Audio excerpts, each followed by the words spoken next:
আমি হাসপাতালে রাতে ডিউটি করতাম। বাড়িতে আমার এক কাজের মেয়ে থাকত। আর আমার স্বামী সারাদিন ডিউটি করে বাড়িতে ফিরতেন। কিন্তু কিছুদিন যাবৎ কাজের মেয়েটি আমাকে বলছিল, ম্যাডাম, আপনি হাসপাতালে রাতে ডিউটি করবেন না।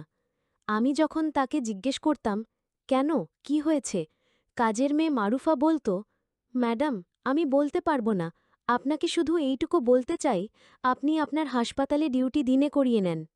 তার এই কথা শুনে আমি অবাক হলাম। তারপর একদিন ভাবলাম, আজ আমি দেখব কেন কর্মচারী আমাকে রাতের ডিউটিতে যেতে বারণ করে।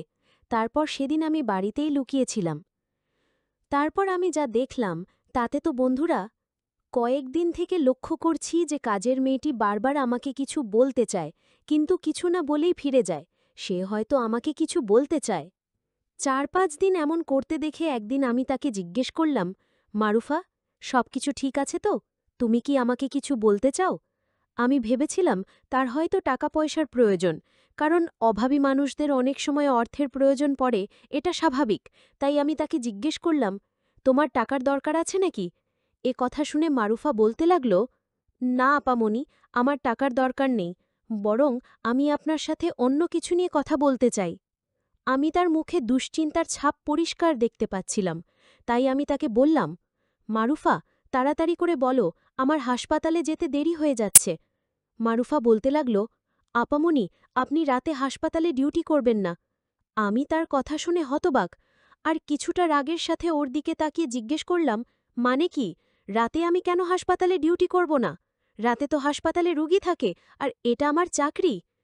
কাজের মেয়েটি এমন উপদেশ দেওয়ায় আমাকে রাগান্বিত দেখেও কিছু না বলে তাড়াতাড়ি সেখান থেকে চলে গেল। আমি ভাবলাম হয়তো আমি হাসপাতালে চলে যাওয়ার কারণেই ওকে বাড়িতে বেশি কাজকর্ম করতে হয়, সেজন্য আমাকে কথাগুলো বলছে। যাই হোক, অনেক দিন ধরে ওর কথাবার্তায় পরিবর্তন দেখতে পাচ্ছি। তাই ভাবলাম আমার কাজের মেয়েটির ওপরে খেয়াল রাখা উচিত এবং ওর মনে কী চলছে তাও জানা দরকার। আমি হাসপাতালে চলে গেলাম। যদিও আগে আমি শুধু দিনেই ডিউটি করতাম, তবে গত ৩ বছর ধরে আমি নাইট শিফট করছি এবং এতে আমার কোনো সমস্যা হচ্ছিল না। এখন আমার ছেলেমেয়েরা বড় হয়ে গেছে, আর বাড়িতে মারুফাও আছে। ওকে পুরো সময়ের জন্য রাখা হয়েছে, যাতে দিনরাত আমার বাড়িতে থাকে এবং বাড়ির খেয়াল রাখে। সন্ধ্যায় তো আমার স্বামীও অফিস থেকে বাড়ি চলে আসে, তাই আমার সংসার নিয়ে কোনো চিন্তা ছিল না। কিন্তু গত কয়েকদিন ধরে মারুফার কথাবার্তা আমার অদ্ভুত বলে মনে হচ্ছে। প্রায়ই আমার সহকর্মী মহিলাদের থেকেও শুনতাম যে কিছু সহকর্মী আমাকে সাধারণভাবে সতর্ক থাকতে বলেছিলেন। তবে আমি ভাবলাম মানুষের আচরণ পরিবর্তন হতে পারে, তাই মারুফার সঙ্গে আরও খোলামেলা কথা বলা উচিত। এই খবর শোনার পর থেকে আমার ভালো লাগছিল না।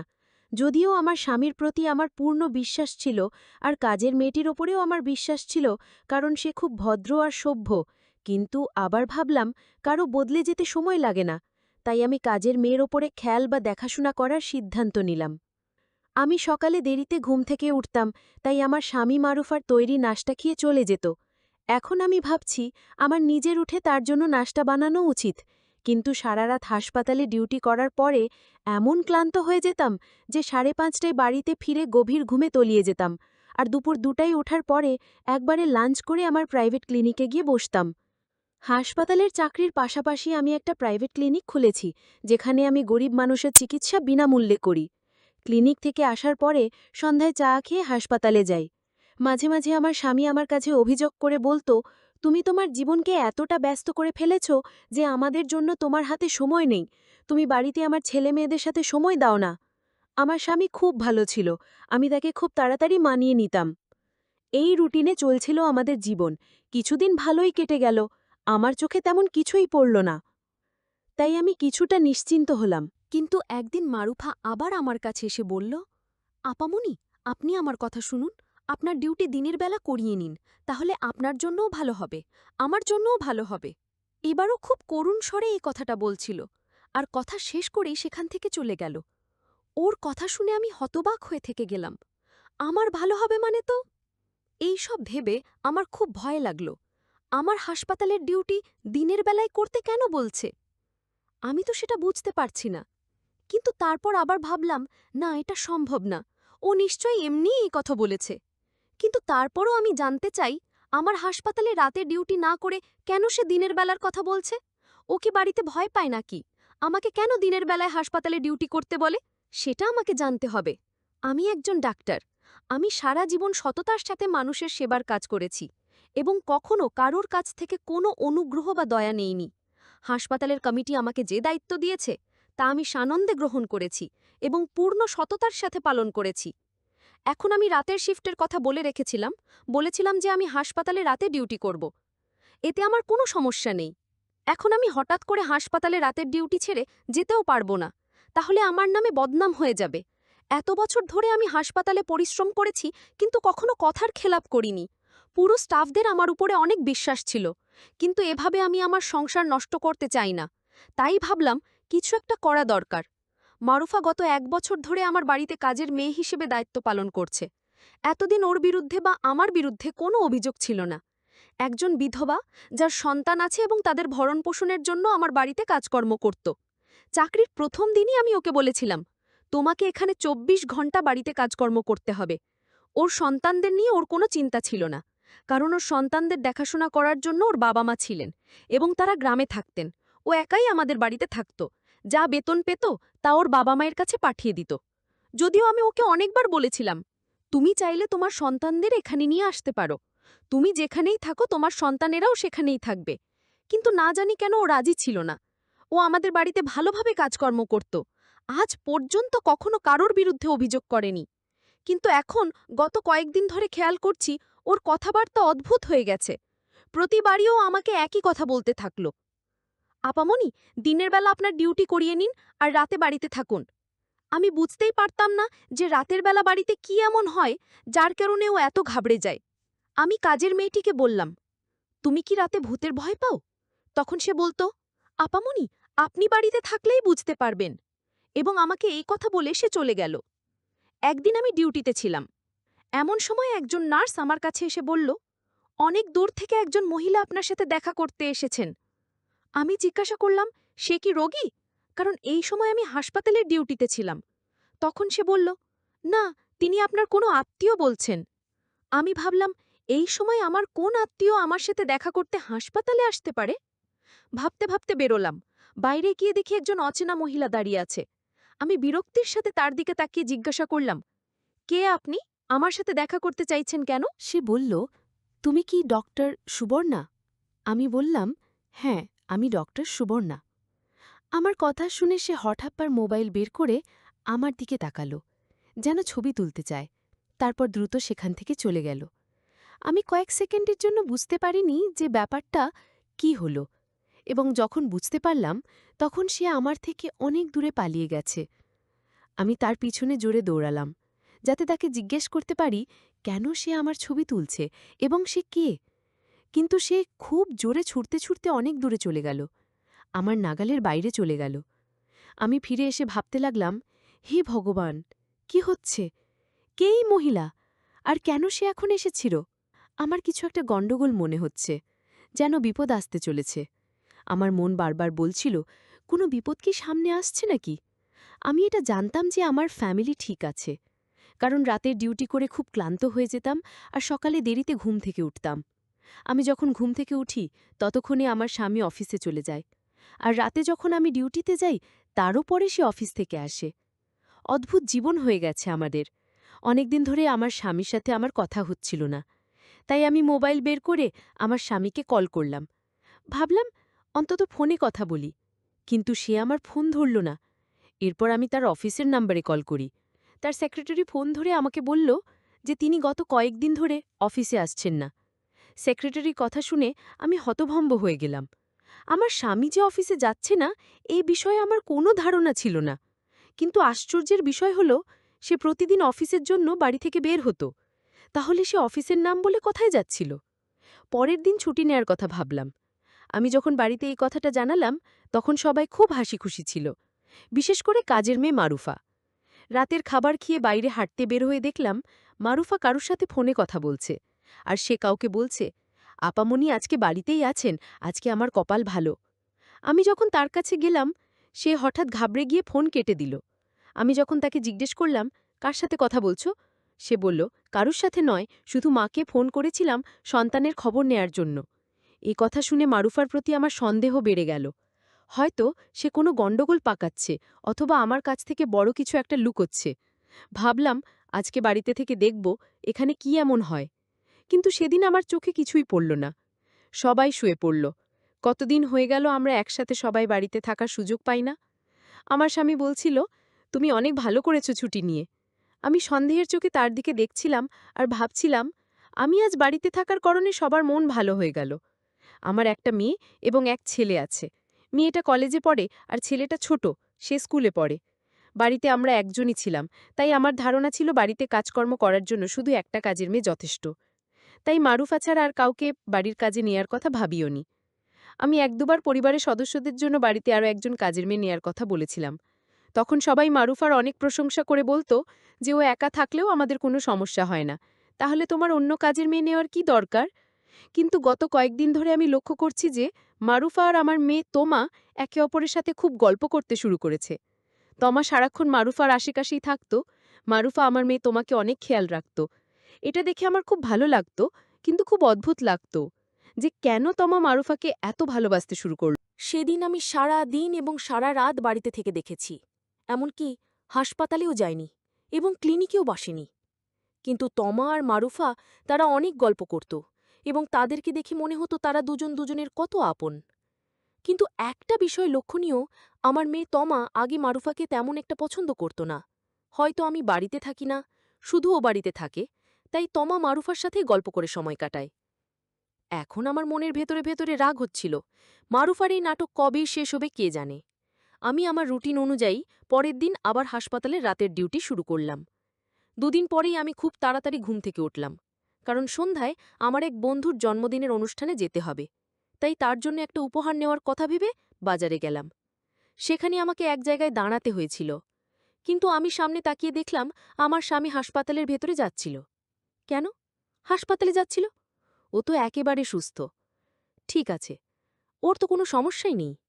তাই আমি তাকে অনুসরণ করে হাসপাতালে গেলাম। সেখানে গিয়ে দেখলাম সে একটা রুমের ভেতরে চলে গেল। আমি জানালায় উকি দিয়ে দেখলাম সে একটা মহিলাকে টাকা দিচ্ছে। মহিলাটিকে আমি চিনতে পারিনি। আমি ভাবলাম, কেন মহিলাকে টাকা দিচ্ছে? এই মহিলা কি আমার স্বামীর কোনো আত্মীয় হয়, নাকি সে হাসপাতালে কাউকে নিয়ে এসেছে আর সেজন্য আমার স্বামী তাকে টাকা দিল? আমার স্বামী মহিলাটিকে টাকা দিয়ে বেরিয়ে গেল। এরপরে মহিলাটি অন্য কাউকে ডাকল।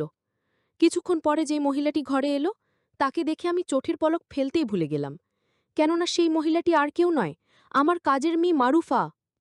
অজানা মহিলাটি মারুফাকে কিছু টাকা দিল, আর মারুফা তাকে ধন্যবাদ জানিয়ে সেখান থেকে চলে গেল।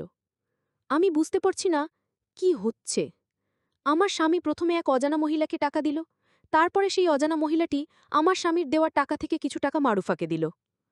অবশেষে মহিলাটি যখন আমার দিকে মুখ ঘোরালো, আমি স্তব্ধ হয়ে গেলাম। আমি কিভাবে এই মহিলাকে ভুলতে পারি? এতদিন পার হবার পরেও তার মুখটি আমার চেনা ছিল। এই সেই মহিলা যে সেদিন আমার ছবি তুলে পালিয়ে গিয়েছিল। আমি ভাবলাম তাকে গিয়ে জিজ্ঞেস করব, কিন্তু এরপরে আরেকজন লোক এসে সেই মহিলাকে নিয়ে সেখান থেকে চলে গেল।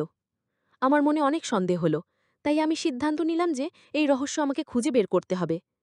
রাতে যখন আমি হাসপাতালে নাইট ডিউটিতে যাচ্ছিলাম, তখন আমার স্বামীও বাড়িতে এসে আমাকে বলল, চলো আমিও তোমার সঙ্গে যাই, আমাকেও কিছু জরুরি কাজে শহরের বাইরে যেতে হবে। আমি চিন্তায় পড়ে গেলাম যে ও যদি বাড়ির বাইরে থাকে তাহলে আমি কিভাবে সেই রহস্য খুঁজে বের করব। হাসপাতালে গিয়েও আমার অনেক চিন্তা হচ্ছিল। মাথায় প্রচণ্ড ব্যথা শুরু হলো।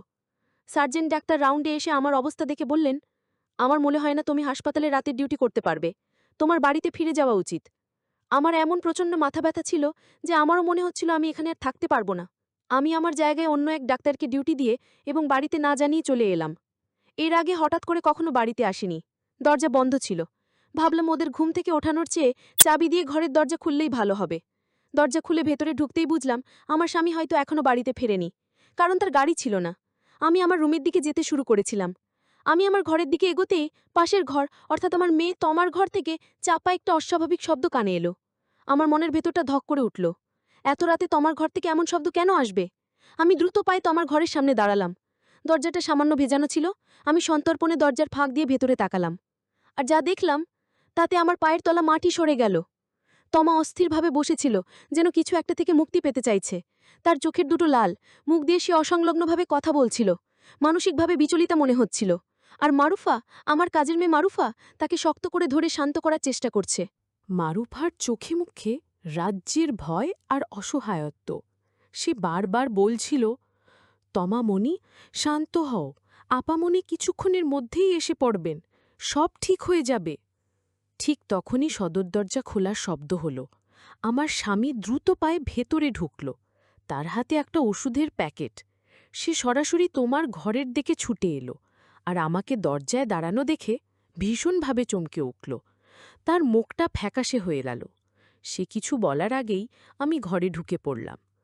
আমাকে দেখে তমা যেন আরও বেশি অস্থির হয়ে উঠল। আমার স্বামী ধরা পড়া গলায় বলল, সুবর্ণা, তুমি তুমি এখানে? আমি তখন আর সন্দেহর মধ্যে ছিলাম না। আমার মন বলছিল, এখানে অন্য কোনো গভীর রহস্য আছে। আমি কাঁপা গলায় জিজ্ঞেস করলাম, কি হয়েছে আমার মেয়ের? আর এসব কি হচ্ছে? আমার স্বামী দীর্ঘশ্বাস ফেলে সব খুলে বলতে শুরু করল। যা শুনলাম তা আমার চিকিৎসক সত্তা এবং মা সত্তা দুটোকেই নাড়িয়ে দিল। তমা মানসিকভাবে কিছু চ্যালেঞ্জের মধ্যে দিয়ে যাচ্ছিল। তার মা বাবার সময়ের অভাবে সে মানসিকভাবে কিছুটা অস্থির হয়ে পড়েছিল। তমার কিছু অস্বাভাবিক আচরণ ছিল, যেমন অস্থিরতা এবং জিনিসপত্র খোঁজার প্রবণতা। ব্যাপারটা দেখে মারুফার সন্দেহ হয়। একদিন তমার ঘর পরিষ্কার করতে গিয়ে সে একটি সন্দেহজনক বস্তু খুঁজে পায়। মারুফা ভয়ে আমাকে কিছু বলতে পারেনি। সে ভেবেছিল, আমি সারা দিন হাসপাতালে মানুষের জীবন বাঁচাই, আমাকে এই দুঃসংবাদ দিলে আমি ভেঙে পড়ব। তাই সে সরাসরি আমার স্বামীকে সব জানায়। আমার স্বামীও আমাকে দুশ্চিন্তায় ফেলতে চায়নি। সে চেয়েছিল আগে একটা সঠিক সমাধানের পথ খুঁজে বের করতে। সে যে কয়েকদিন অফিসে যায়নি, সেই দিনগুলো সে বিভিন্ন পরামর্শক ও পুনর্বাসন বিশেষজ্ঞদের সঙ্গে যোগাযোগ করেছে, আর নাম করা মনোবিদদের কাছে ছুটে বেরিয়েছে। সেই রহস্যময়ী মহিলা আসলে একজন কাউন্সিলর। আমার স্বামী তোমার চিকিৎসার জন্য তার সাথেই যোগাযোগ করেছিল। চিকিৎসার খরচ অনেক বেশি হওয়ায় আমার স্বামী তাকে টাকা দিয়েছিল, আর আমার ছবি তুলেছিল ক্লিনিকের ফাইলে বাবা মা উভয়ের ছবি লাগবে বলে। মারুফাকে ওই মহিলার টাকা দিয়েছিল কারণ মারুফাই রাতে তোমাকে সামলানোর জন্য কিছু প্রয়োজনীয় ওষুধপত্র আর পথ্য কিনে আনত। আর মারুফা আমার সেই সহজ সরল কাজের মেয়ে। সে কেন বারবার আমাকে রাতের ডিউটি ছেড়ে দিতে বলতো? আজ তা আমার কাছে জলের মতো পরিষ্কার হয়ে গেল। সে একা তোমার এই অবস্থা সামলাতে ভয় পেত। তার বিশ্বাস ছিল, মা যদি রাতে মেয়ের পাশে থাকে তাহলে মেয়ের কষ্ট হয়তো কিছুটা কমবে। সে আমার ওপর রাগ বা নিজের সুবিধার জন্য নয়, বরং আমার মেয়ের ভালোর জন্যই কথাগুলো বলতো। তোমার সাথে এত ভাব হয়েছিল কারণ এই কঠিন সময়ে মারুফাই ছিল তোমার একমাত্র সঙ্গী। সব শুনে আমি স্তব্ধ হয়ে গেলাম। আমি আমার স্বামী আর কাজের মেয়েকে সন্দেহ করেছি। আমার চোখ দিয়ে যেন জল গড়িয়ে পড়ল। আমি আমার কর্তব্য, আমার ব্যস্ততার পেছনে ছুটতে গিয়ে নিজের মেয়ের এত বড় সর্বনাশ খেয়ালই করিনি। আমি এগিয়ে গিয়ে তোমাকে সান্ত্বনা দিলাম। তারপর মারুফাকে বললাম, মারুফা, তুমি শুধু আমার বাড়ির কাজের মেয়ে নও, তুমি এই পরিবারের একজন সদস্য। তুমি যা করেছ তার জন্য আমি সারা জীবন তোমার কাছে ঋণী থাকব। আমাকে ক্ষমা করে দিও। আমার স্বামী আমাকে বলল, যা হওয়ার হয়েছে সুবর্ণা, এখন আমাদের একসাথে মেয়ের পাশে দাঁড়াতে হবে। সেই রাতটা ছিল আমাদের পরিবারের জন্য এক নতুন শুরু। আমরা বুঝতে পারলাম, অর্থ, যশ, খ্যাতির চেয়েও বড় হল পারিবারিক বন্ধন ও একে অপরের প্রতি খেয়াল রাখা।